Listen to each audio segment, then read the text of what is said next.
This is a story about how God saved our life when we lived on Skid Row in downtown Los Angeles with the homeless. So basically, where we lived was pretty crazy, okay? So it's just like miles of just homelessness, tents, people living on the streets in downtown Los Angeles, like right outside. It's called Skid Row. It's basically like one of the largest like stable homeless populations in the US. I got that from Wikipedia and I've used it ever since. But basically it's almost like a city. Skid Row, think of like a city like Chicago or maybe a smaller city in your hometown. Well, take like 50,000 people and put them on the streets with tents, and that's Skid Row.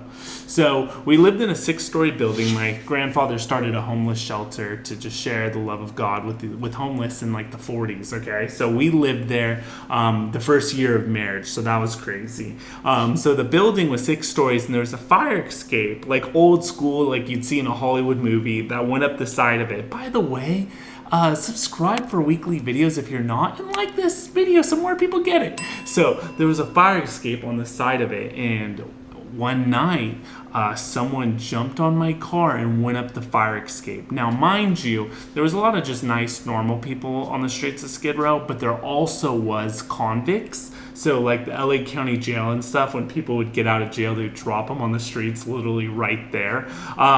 There literally was people who like had schizophrenia, like were on drugs, like violent criminal offenders. So we don't know what this guy was, but he went up the fire escape and we were asleep actually. Well, first he jumped the fence. There's a fence. That's right. There's a fence with barbed wire. Really tall fence. Yeah, so like 10 feet. The fence and then climbed up the fire escape. Yes, yeah. So this guy was dedicated, and this building had a lot of supplies for the homeless, obviously.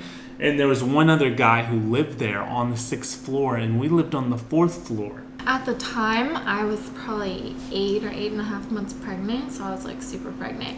So I was going to the bathroom, like 5-6 times a night. At least. So usually I'd wake Tommy up, but sometimes I wouldn't, just because like safety wise, because I had to walk. Oh, we didn't have a bathroom in our room. So think of it like a hotel room without a bathroom, and the bathroom was like way down the hall. Yeah. So every night I had to walk all the way down the hall to go to the bathroom and then back. And usually about this time, I don't know, it was probably like 4 or 5 in the morning. I would usually wake up right about then, and I'd go to the bathroom. And for some reason that morning, like neither of us woke up. We both slept until like probably 6 or something. Yeah. So Tommy woke up and he like called, he heard like a bunch of noises and he was like, what is going on?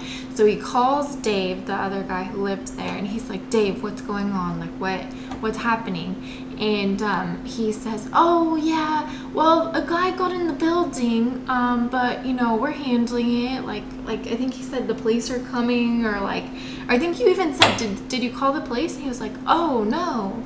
So like we called the police. And he finally got the guy. The guy was like riding the elevator up and down. That's how he found out, because he was like, Tommy and Sam wouldn't be riding the elevator at 4 a.m. Who's going up and down the building at 4 a.m? And that's how he found this guy going into all the storage supply and getting stuff. Yeah. So we called the cops. He finally got the guy to like go downstairs, and the cops came. I don't even know what they did. We were on our floor. We didn't like even ask. No one. I think they asked if we wanted to press charges, and we're like, no. Like, what are you going to press charges about? The guy was just trying to get some supplies and stuff. But the crazy thing was, if she would have been awake and if she would have like been using the restroom, who knows what had happened? I mean, she could have, something bad happened to her by that guy. You never know. I mean, stuff like that happens to women on the streets all the time. So it was just like totally the Lord, just to keep her asleep, to keep her bladder asleep, to keep both of us asleep. And really, we were just thinking back about our life, and just, it's funny because like you see in the Bible, God's always talking about, in the Old Testament and the New Testament, like, remember I brought you out of Egypt. To the Israelites. Remember I parted the Red Sea. Remember I did this. Remember I did that. Because it's so funny, because I think in our lives we could forget of all the wonderful things God has done for us.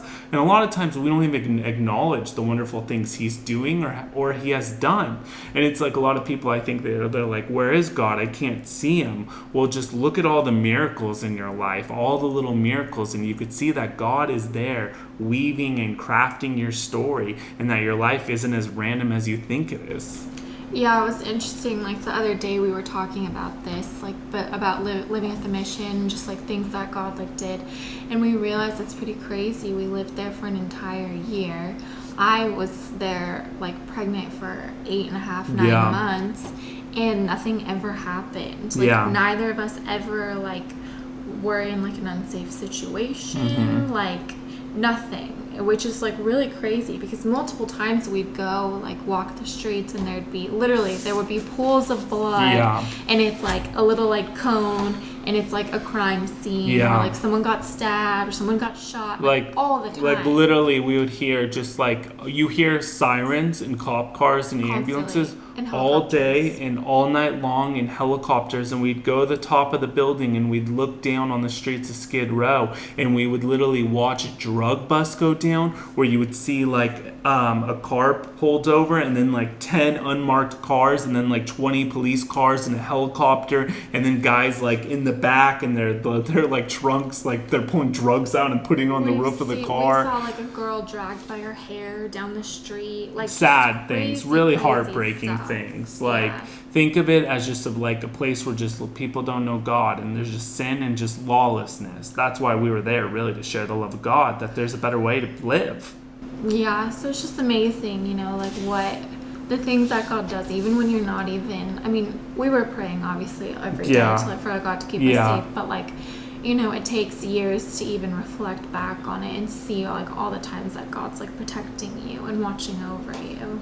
Tell us below in the comments a special time when God like really protected you. We would love to hear it, honestly. And make sure to subscribe and like this video, it helps us. And Jordan Bam, Jordan Bam. Thanks for watching.